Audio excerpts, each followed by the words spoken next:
Good. Hello friends, today we are going to see how to determine the modulus of rigidity and moment of inertia using torsional pendulum. So here we are finding the modulus of rigidity and the moment of inertia of the torsional pendulum. This is the torsional pendulum and this is the wire. We are finding the modulus of rigidity of this wire. This is the disc which is attached to this wire, okay, and one end is attached to the wall which is at the fixed end, and other end of the wire which is free. For this it is attached to the disc. So this total arrangement is called as the torsional pendulum. And another apparatus which is required is nothing but the stopwatch in order to record the time for the 10 oscillations of the torsional pendulum. This is the stopwatch. This is start. It will start recording the time. If you want to pause at the same point, then this will be the position. Then again reset. So start, stop and reset. Because 3 times we have to record the time for the 10 oscillations. And the formula for the finding the moment of inertia is I is equal to mr square by 2, where m is the mass of the disc and r is the radius of the disc.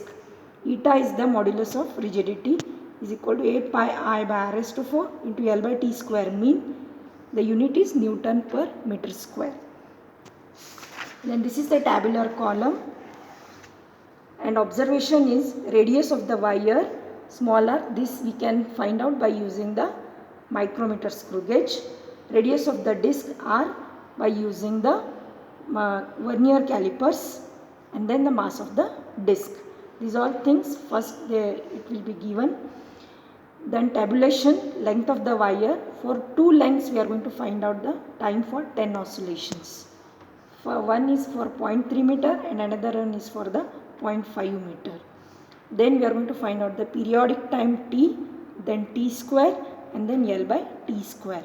2 times we are going to find out, then its mean that we are going to substitute in the formula, that is eta. So we will see the procedure to find out the time for the 10 oscillations. So this is our torsional pendulum, which consists of the thin wire. One end is at the support, rigid support, and other end is attached with the disc. This is the disc whose mass and the radius of the disc will be recorded. The first thing is, this is the length of the wire. This is of 0.5 meter. Then we are going to find out the time for 10 oscillations. So in order to find out the time for 10 oscillations, first we have to consider one reference point. So here if you consider this is the reference point, then it will go and again come to its original position. That will be the 1 oscillation.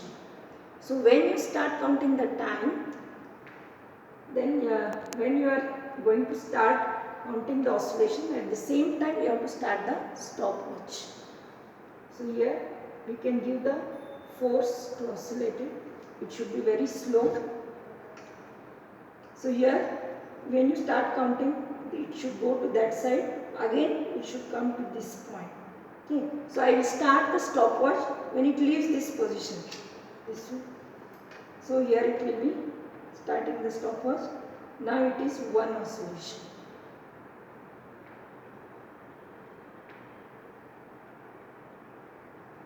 So this is 2.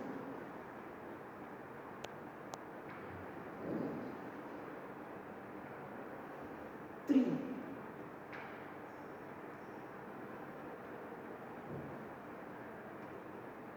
4.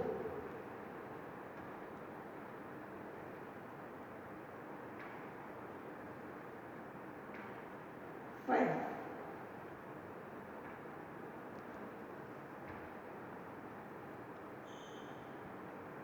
6. 7.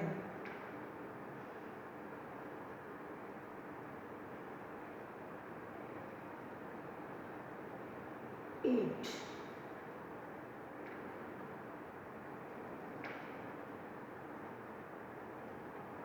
9,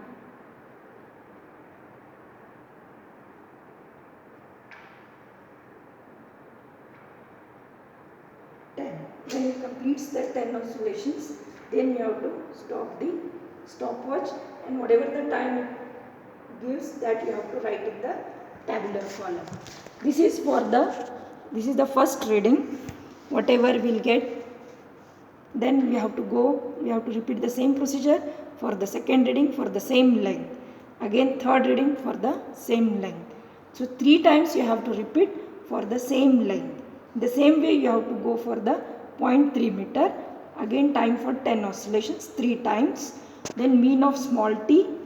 Then capital T is the periodic time. Whatever mean t we have got for the 2 lengths divided by 10. Then t square and then L by t square. For 2 times we have to find out L by t square, then its mean. And that mean you have to substitute in the formula of eta. That we have seen that 8 pi I by r raised to 4 into L by t square mean. Here I is the moment of inertia, whatever we will get by using this formula, and small r is the radius of the wire, and L by t square mean. Then you have to substitute in this formula, then you will get the value of eta. Here it is 105.82 into 10 raised to 9 Newton per meter square.